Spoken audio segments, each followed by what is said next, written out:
Antara mitos dan dongeng, legenda Atlantis, diturunkan selama ribuan tahun dengan cerita yang penuh dengan makhluk fantastis, teknologi yang super-duper canggih, dan manusia berkekuatan dewa yang berperang. Selain Nabi Sulaiman, siapa lagi tokoh dalam kitab suci yang mempunyai teknologi dahsyat, tapi tidak diketahui lokasi tepatnya? Iya, dialah Dzulkarnain, yang mampu membuat tembok setinggi gunung dengan besi dan tembaga, untuk mengurung Ya'juj wa Ma'juj.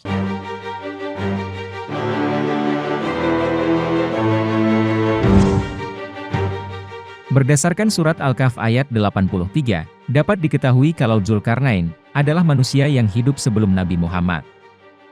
Kemudian, dalam ayat ke-90 disebutkan, hingga apabila dia telah sampai ke tempat terbit matahari, dia mendapati matahari itu menyinari segolongan umat yang kami tidak menjadikan bagi mereka, sesuatu yang melindunginya dari cahaya matahari.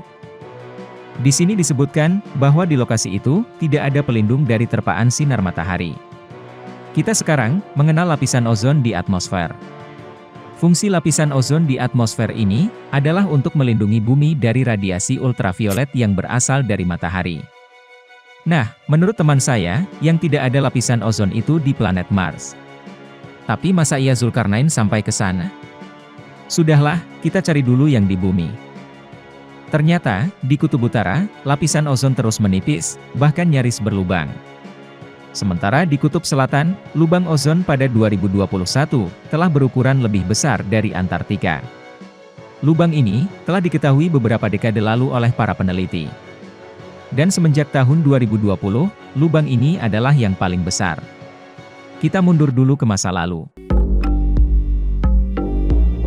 Tahun 1991, arkeologis Amerika dan Mesir menemukan sekitar 12 perahu besar 13 km dari Sungai Nil, yang merupakan kepunyaan Fir'aun pertama. Berusia sekitar 5.000 tahun, yang kemungkinan merupakan kapal untuk tujuan keagamaan. Menurut Herodotus, orang Mesir mengenal perbintangan lebih dari 10.000 tahun yang lalu. Pengetahuan ini didapatkan, atau diwarisi dari peradaban asing yang belum diketahui. Kemungkinan berasal dari Antartika.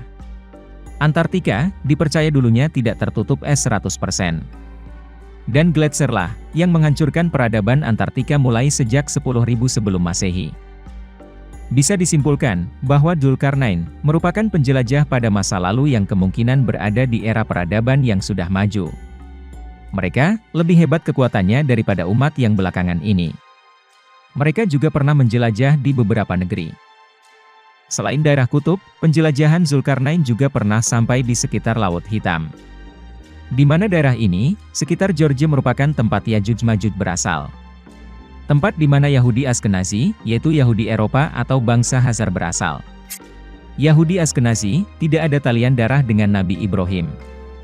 Mereka adalah subbangsa Eropa yang memeluk Yahudi sebagai agamanya. Dalam Al-Quran disebutkan, dan kami menciptakan besi yang mempunyai kekuatan, hebat, dan banyak manfaat bagi manusia. Dan agar Allah mengetahui siapa yang menolong agamanya dan Rasul-Rasulnya, walaupun Allah tidak dilihatnya. Berilah aku potongan-potongan besi, hingga ketika potongan besi itu telah terpasang sama rata dengan kedua puncak gunung itu, dia berkata, tiuplah api itu. Ketika besi itu sudah menjadi merah seperti api, dia pun berkata, berilah aku tembaga yang mendidih, agar kutuangkan ke atas besi panas itu. Dzulkarnain berkata, dinding ini adalah rahmat dari Tuhanku, maka apabila sudah datang janji Tuhanku, dia akan menjadikannya hancur luluh. Dan janji Tuhanku itu adalah benar. Pertanyaannya, di manakah tempat yang dimaksud di ayat tersebut? Dr. Rainer Kuehne dari University of Wuppertal di Jerman mencermati, Atlantis sebagai daratan yang memanjang dari pantai selatan Spanyol, sampai kota Sevilla. Gunung yang tinggi, oleh para ahli digambarkan sebagai Sierra Novena, dan Sierra Nevada. Plato juga menulis, bahwa Atlantis kaya akan tembaga dan logam lainnya. Sementara, tembaga ditemukan melimpah di tambang dari Sierra Morena. Foto satelit Spanyol Selatan, mengungkapkan fitur di tanah yang tampak cocok dengan deskripsi yang dibuat oleh sarjana Yunani Plato, tentang utopia dongeng Atlantis. Menurut Kuehne, Pulau Atlantis hanya merujuk pada wilayah pantai selatan Spanyol yang dihancurkan oleh banjir, antara 800 sebelum Masehi dan 500 sebelum Masehi. Foto satelit dari wilayah rawa asin yang dikenal sebagai Marisma de Hinojos dekat kota Cadiz ini, menunjukkan dua struktur persegi panjang di lumpur, dan bagian cincin konsentris yang mungkin pernah mengelilinginya. Kuehne percaya, fitur persegi panjang bisa menjadi sisa-sisa kuil perak, yang didedikasikan untuk dewa laut Poseidon, dan kuil emas yang didedikasikan untuk Leito dan Poseidon, yang semuanya itu dijelaskan dalam dialog Platon Kritias. Kuehne melihat, bahwa perang antara Atlantis dan Mediterania Timur yang dijelaskan dalam tulisan-tulisan Plato, mirip serangan terhadap Mesir, Siprus, dan Levant, selama abad 12 sebelum Masehi oleh perampok misterius, yang dikenal sebagai orang laut. Akibatnya, ia mengusulkan, bahwa Atlantis dan orang laut, berada dalam satu fakta dan sama. Pertemuan ini akan menyamakan, baik kota dan masyarakat Atlantis dengan budaya zaman besi Tartessos dari Spanyol Selatan atau lainnya, ketika zaman perunggu yang tak diketahui. Sebuah hubungan antara Atlantis dan Tartessos sendiri, pertama kali diusulkan pada awal abad ke-20. Bayangkan, bahwa Zulkarnain bisa membuat benteng dari besi setinggi gunung. Tentu Zulkarnain manusia yang sangat hebat. Tetapi, siapakah manusia masa lalu yang sehebat dia? Anda mungkin pernah membaca, bahwa di dunia ini ada sisa-sisa teknologi masa lalu. Misalnya, ada reaktor nuklir kuno di Oklo Gabon, Afrika. Siapa yang menduga, bahwa 2 miliar tahun yang lalu pernah beroperasi 16 reaktor nuklir berkapasitas rata-rata 100 kW, yang beroperasi selama 300.000 tahun, atau dengan daya setara dengan reaktor Kartini milik Batan di Jogja. Saya sendiri cukup pusing untuk bisa menyimpulkan, apakah ini adalah peradaban Atlantis? Atau peradaban Lemuria? Atau ini ada kaitannya dengan perang di kisah Mahabharata? Nabi Sulaiman dan Zulkarnain, jelas orang yang berbeda. Tetapi mereka sama-sama seorang raja, yang diberi kelebihan dibandingkan umat sekarang. Nabi Sulaiman, bisa menaklukkan angin, dia bebas melakukan perjalanan kemanapun dia suka. Ini berarti, mereka juga sama-sama penjelajah. Atas dasar inilah, lokasi tepatnya terus menjadi misteri, yang seru untuk dijadikan bahan diskusi di kolom komentar.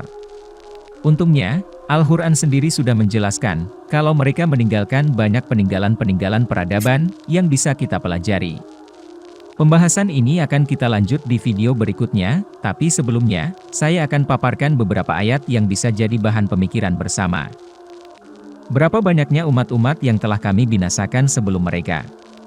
Yang mana mereka itu lebih besar kekuatannya, daripada umat sekarang ini? Mereka pernah menjelajahi beberapa negeri. Tidakkah mereka bepergian di bumi, lalu melihat bagaimana kesudahan orang-orang sebelum mereka?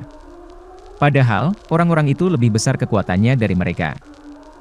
Maka apakah mereka tidak mengadakan perjalanan di bumi, lalu mereka memperhatikan bagaimana kesudahan orang-orang yang sebelum mereka? Mereka itu lebih banyak dan lebih hebat kekuatannya, serta lebih banyak peninggalan-peninggalan peradabannya di bumi.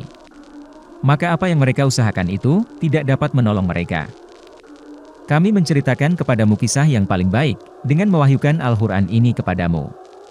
Dan sesungguhnya, sebelum datang wahyu ini, engkau termasuk orang yang tidak mengetahui.